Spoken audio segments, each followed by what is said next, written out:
question asked was whether the world had entered into an economic war. Trump लड़ाई कर रहा है इस वक्त, ब्रेग्जिट के बाद पता नहीं क्या होना है, फिर ये जो फ्रांस में हो रहा है,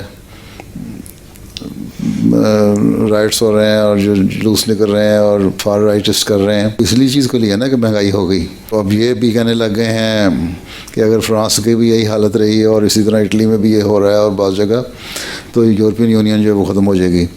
और जब ये ख़त्म होती है तो वही इकोनॉमिक क्राइसिस आता है। इस वक्त इकोनॉमिक क्राइसिस में आ गए हैं, जिसका अल्टीमेट नतीजा ये निकलेगा जिस तरह 1932 में हुआ था कि वर्ल्ड वार शुरू हो गई थी।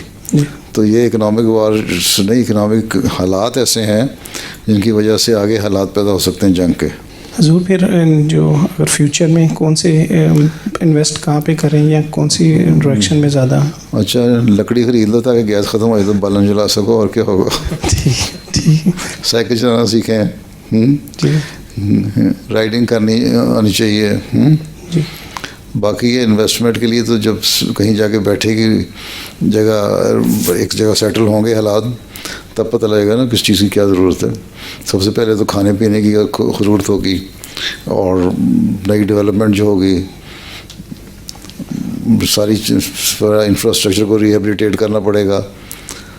तो उसके लिए उस वक्त ज़रूरत होगा रियल एस्टेट के लिए भी आएगा, इंजीनियर, सिविल इंजीनियर चाहिए होंगे और दूसरी चीज़ें भी।